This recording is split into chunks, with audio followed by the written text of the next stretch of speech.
Welcome everybody to this sneak peek with the crew of All This Beef Wrestling podcast. This new show drops this Thursday, October 3rd, as a part of the DYWTSB family feed on the Midwest Sports Network. Without further ado, let me introduce to you Paulie V, Mad Dog Mitch, and their apprentice Emily. What's up, guys? How you doing? Good. How are you? How are you, Pops? Oh, I'm wonderful on this. I'm Paulie V, by the way. Day. So why don't you just go around, introduce yourselves, and let us know a little bit about the new show that's coming out. Well, I'll start off. I'm your curator, Paulie V. I like wrestling, and I like watching old stuff and learning about yesteryear and reliving the golden age, if you ask me, of wrestling. So that's kind of what we're doing. But we wanted to see how it is all aged today. So that's kind of what we're doing here for our podcast. But personally, I've been watching wrestling for, since I was in high school. So we're talking 20 years. So, but I mean, I did have a big gap in there that I stopped kind of watching for a little while. So it's kind of, some of it's kind of new to me. So that's why Mitch is here. Yeah. Yeah, Mitch is our head butcher. Why don't you take that away, buddy? Yeah, so head butcher here, Mitch. I'm kind of the historian of the group. I've been watching wrestling almost since I've been born. Born March of '87. Huge month and year for wrestling fans. WrestleMania 3, Hulk Hogan body slams Andre the Giant, kind of kicks off that wrestling boom. And I've taken small breaks, but never more than a couple months. I've really been watching wrestling my whole life. And just happy to share my experience, my knowledge with our apprentice, Emily. Yep, that's what I'm here for. I'm the newbie. Mitch is here to tell me all about work rates and all that fun stuff, and I'm here to just gawk at some cool wrestling, because it's all going to be impressive to me, because I've only been watching for about, I'm going to round up and say about 2 years.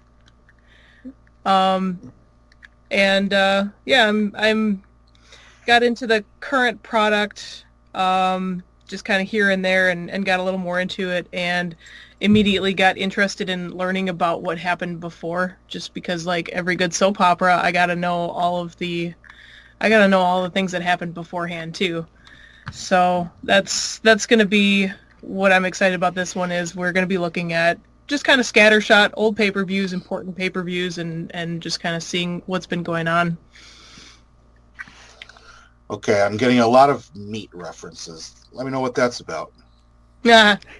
Well, so there was a Raw that Vince McMahon comes out to the ring, and he's this was during the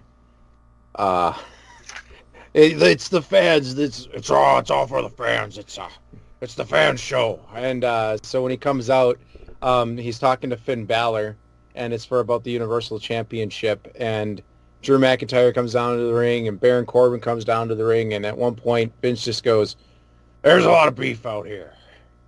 And Freudian slip to what he really wants. Yeah. Big man meat. Yeah, so basically when I heard that, I was just like, that's what inspired me to name the podcast All This Beef Wrestling. Because look at all this beef out here. We just thought it would be a great gimmick and just ran with it. Yeah. So that's kind of why we went with it. Literally because of Vince McMahon. Well, unfortunately, a lot of things in the wrestling world and fandom happen because of Vince McMahon. So Vincent Kennedy McMahon. You watch old pay-per-views, and I assume that you rate them somehow?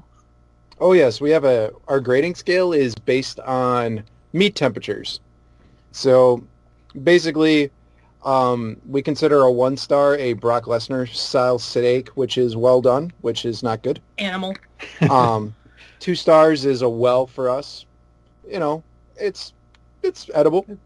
3 stars is a medium, which is it's got a good pinkness to it. It's getting closer to that rare category.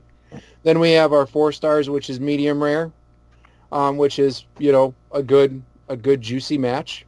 And then you got your 5 stars, which is the juiciest of matches, the best on the card, if you will. Are we going to start asking people how they want their pay-per-views, like Applebee's asks people how they want their steaks, pink or no pink? It throws me off every time. So Shout yeah, out to that's Applebee's. our rating scale. We we decided to do like some. Yeah, we thought it'd be fun, just a nice take on things. When you listen to our podcast, you're coming to the shop. You're going to be entering our shop. The listener is the customer, and we're presenting you the beef in the ring, if you will. The And beef on display yep, and in then, a couple ways. and we tell you what our favorite parts of the pay-per-view was, our least favorite parts, and we give each match a rating. So, and we got some real joys in there. Our first episode actually is going to be Bash at the Beach '96, right, Mitch? That's correct. Very iconic pay-per-view as we're trying to help Emily figure out who the third man was. That, and I think it's a good jump point to kind of see like what really started kicking off the biggest of wars between wrestling promotions. So I think that's a really good point. And where Emily's probably knows a little bit more about the WWE, showing the WCW side of things really shows her like a different, just a different aspect of what the other company was doing, so she can kind of get an idea of that. Yeah, different style, and just showing where some of them WWE wrestlers came from. I mean, Rey Mysterio, he was 21 at that pay-per-view. Yeah. Huge.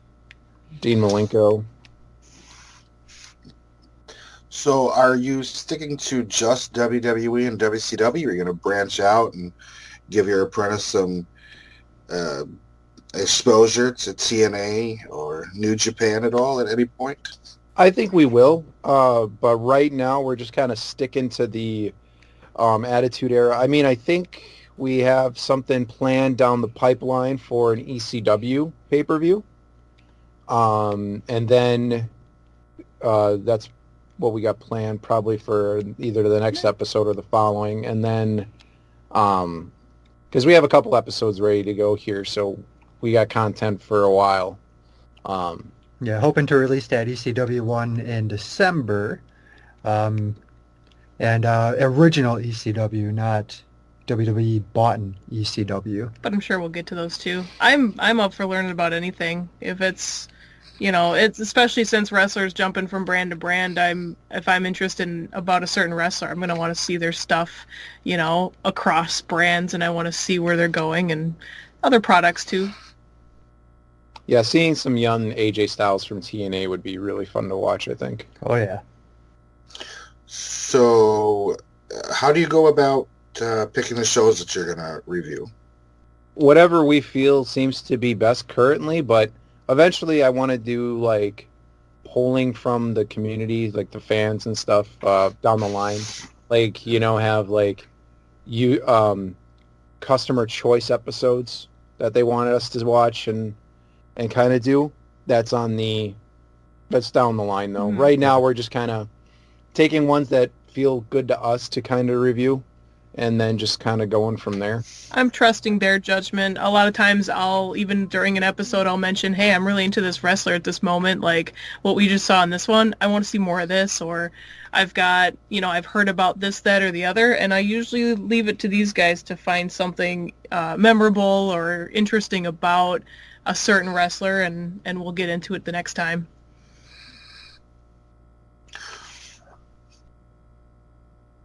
Well, I don't know. I know those two. I don't know if I would trust their judgment all the time. But Sometimes that's just me.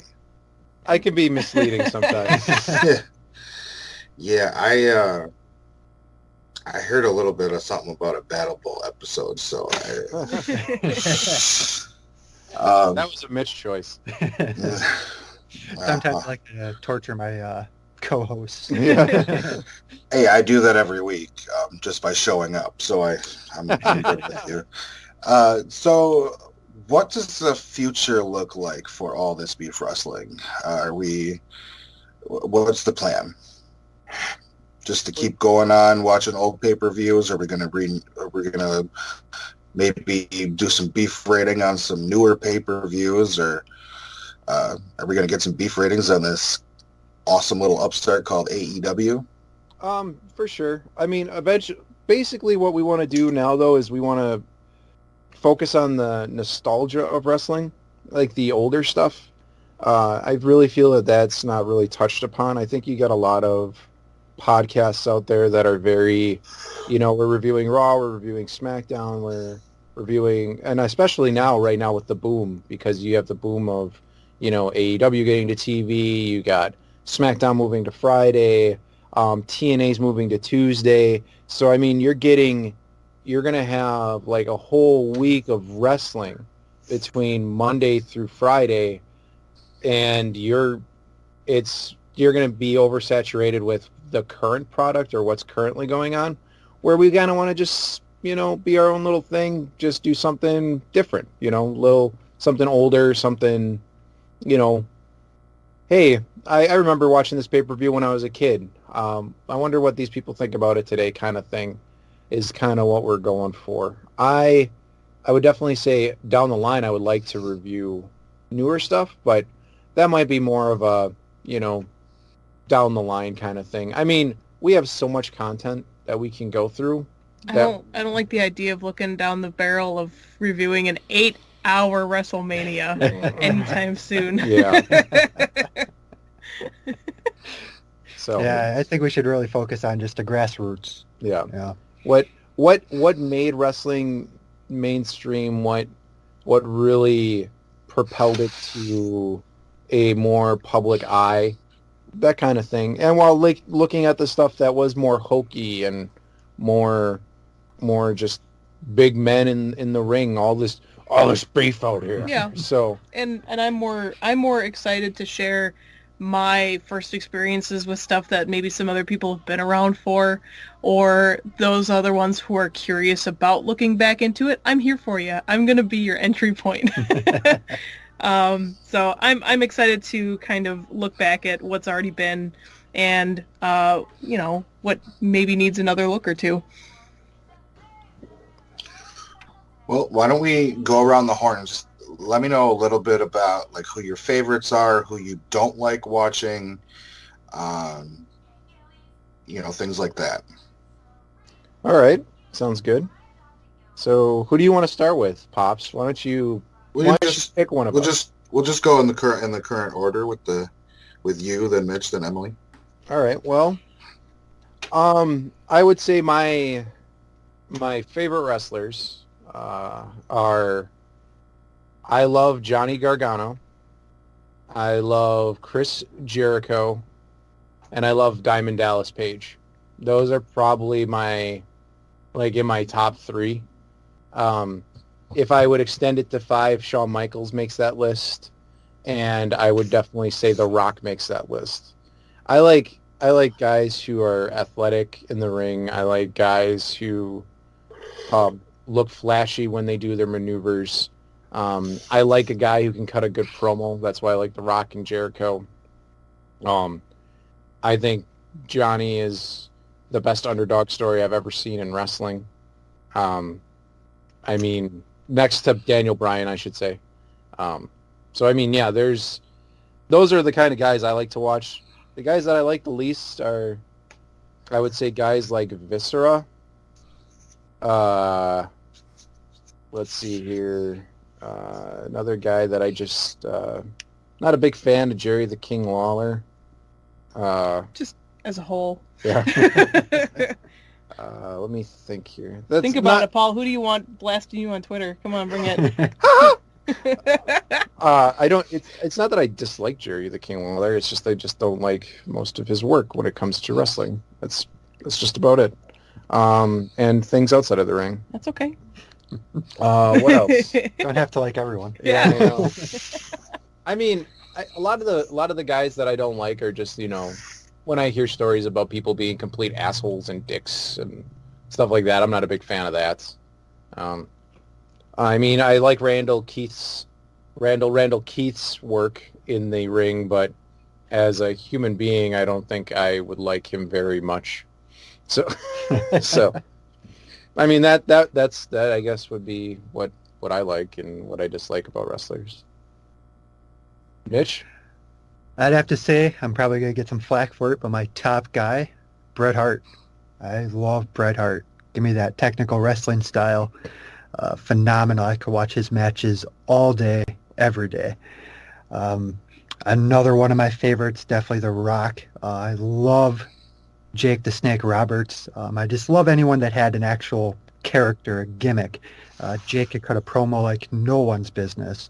And he's also part of one of the greatest T-shirt selling phenomenons in wrestling history. I just have to say this, Mitch.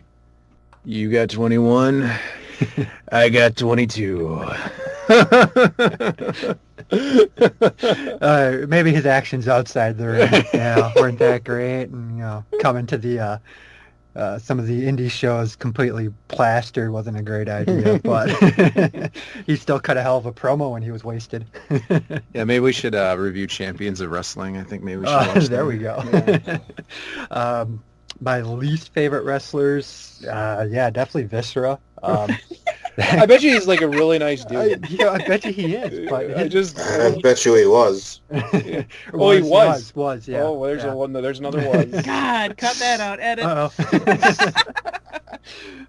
But I know. It was just boring to me in the ring, and he just never had a real good character. I mean, his best maneuver, let's be honest, was the sex drive. Well, yeah. That was phenomenal. Yeah. And I'd say I can't really think of too many guys I absolutely loathe, other than maybe like one-shot guys. James Ellsworth. James Ellsworth. Don't like that dude. No. I consider him a one-shot guy. Yeah. Fucking, He's a little bitch, let's just be honest. he is. I've told him to his face he's a little bitch, so we're good. Yeah, I've been thinking over, and I've started jotting them down. I'm like, I don't want to forget to burn anyone. We'll go with, I'll positive side first here. Just looking back, new and old, what I've been kind of experiencing, in no particular order. I love me some Kurt Angle. He's great. And Daniel Bryan. Actually, I think Daniel Bryan gets a special place in my heart because he's the first wrestler to make me cry. I started watching just before he came back with his announcement that he was going to be wrestling again. And before this, I'd only known him, since I'd only known him as like a GM. And I'm like, who is this weird little dorky guy? And why does this matter so much? And Paul's like, no, you don't understand. He's back. He's wrestling again. This is a big deal. And I took it upon myself to do a little Wikipediaing and really understood the concussions that he had gone through and I watched his and as I got through some of that, I watched his retirement speech those couple years ago, and I teared up, and I was like, oh my God. And then I actually went back and I watched, we'll get to it again, I think, for the pay-per-view once it's been a while, but I watched WrestleMania 30 just so I could kind of understand, and I really got swept up. So he is one of my favorite wrestlers. And let's see who else I've got on here. Orange Cassidy is one of my current favorites because so unique. Freshly squeezed, baby. He's fantastic. I really think that his and Gentleman Jervis's is a must. It's a required watch for anyone who is new to wrestling, old to wrestling, maybe he's never even seen wrestling. They need to see it. He's so innovative. The amount of people online that hate him just blows my mind. I don't understand. He could do a kip up with his hands in his pockets. That is going to be a goal for me once I'm starting to get more badass. That'll happen. God damn it. And I'm going to throw the New Day in there because I was here for the Kofi Mania, getting swept up, and I wasn't there for all 11 years of it, but damn it, it felt like a really good story, and I love the New Day anyways. I am always going to be about friendship in wrestling is so important, and again, comedy in wrestling I think is also important, and it's overlooked, and people have a tendency to not take you as seriously if you are good at comedic bits in wrestling, but I think it's really important to get people behind you if you can make them laugh. Yeah. Because then later you can really make them cry. And as we've been experiencing walking back with the podcast so far, one of my other surprise favorites, motherfucking Kane. I love Kane. I don't know. I never expected this to happen. He doesn't seem like my type to be one of my favorites, but he's really getting me. And I think it's just because of my self-projected storylines that I'm having fun with. And those are the ones I really like. And now I'm gonna make everybody hate me on Twitter. Brace yourselves. Hulk Hogan, number 1. I hate that man. He's not a wrestler. He's not entertaining. He's a piece of shit. Laying down the law. At me. Do it. I don't have a problem with Hogan. Brock Lesnar, also. Ew. I'm sick of that man. I hate him. I hate every time he shows up on TV, which, granted, isn't a lot, but... And I think this is a part of the newness, too, because you only see new Lesnar. You haven't gotten to see, like, old Lesnar, the stuff that's good. I do remember you did show me a babyface Lesnar promo, and it did blow my mind. I was like, these are not the same people. All I know is this very angry pink ham man who doesn't want to work for a living and injures guys every time he shows up. Wait till you see him attempt a shooting star. Oh, yeah, that's going to be one. Randy Orton. Nope, don't like him. I don't like him. He's a dick. Shake his and hand. He's slow. Again, I've seen mostly modern stuff from Randy Orton. He is boring. He's super boring. I'm not a big fan of people who take their time for no reason and just look like they're here for a paycheck and not anything else.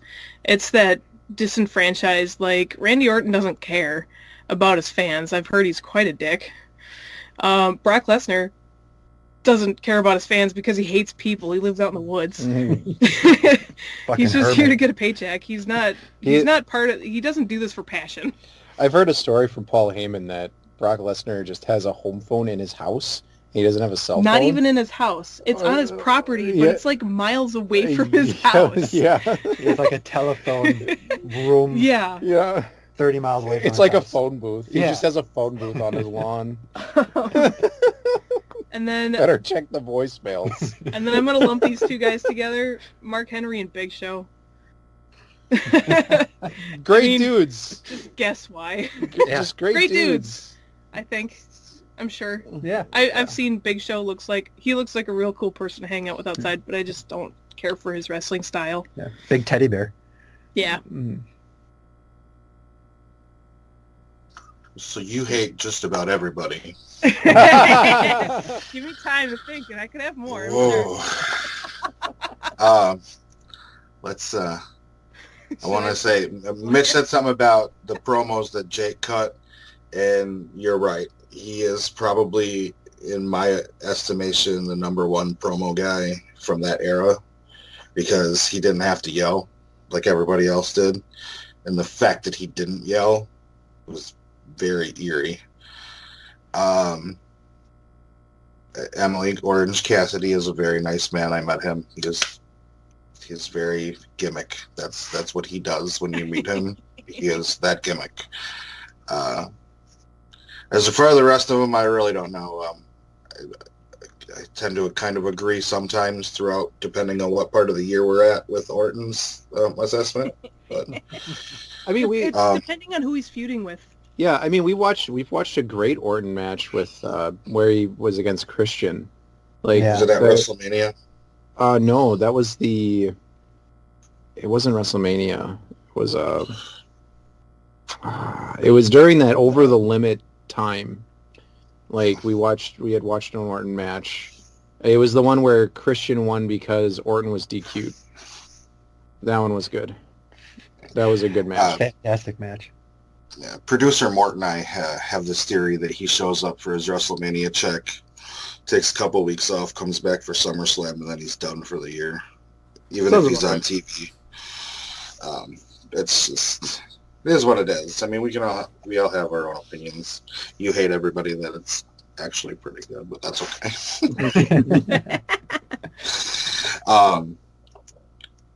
Yeah, so in wrapping up, I'm super excited that you guys agreed to come onto the feed. I think it's going to be a fun show. I want all the listeners to know that it's going to be a long show, but it is fun throughout the whole time. These guys get sidebarred, and they actually kind of know what they're talking about. It's going to be kind of different from what you listen to on our show. Yeah. We just make shit up as we go. So, yeah, are you guys available individually? Do you have one Twitter? How can people get a hold of you to at you and tell you that they hate you for hating their favorite wrestler, or they love you for loving their favorite wrestler, or that they love the show and they want more of it? How can they get a hold of all of you? Yeah, you guys can definitely get a hold of us on Twitter. It is at beef_this. We'll show up on there as All This Beef Wrestling. You can go ahead, DM us, tweet at us. I will definitely try to reply as soon as possible. Anytime after 4 is probably the quickest response you'll get from me. Forward me all the hate. It's all gonna come from me anyways. We also have an email address if you want to drop us a line through our email. It's allthisbeefwrestling@gmail.com. And yeah, that's really how you can get a hold of us currently. Well, thanks guys for coming on. And in closing, I want everyone to remember that this Thursday at approximately, because I can't guarantee things, 3:16 p.m., the first episode of All This Beef Wrestling will be out for your eardrums and your T-bones or whatever you're going to eat while you're listening to this. It's going to come out bi-weekly, so it's going to be a lot of fun. So give it a shot. Let us know what you think. You can send your hate mail to me too at DYWTSB Pops. I love that shit. So send your love to Morton Queen. I don't need that shit. So all right, guys, we're gonna wrap it up and say toodles or close the shop. Well, what are we doing here? You guys are running the show. What are we doing? Are we closing the shop and going out for drinks or what? I just want to say, if it's closing time, I just hope to see you guys again and again after that. Yep, see you next time. Come on back now to the shop sometime. On the 3rd of October, Woo! because that's when we'll be up. Hoorah! Goodbye, everybody.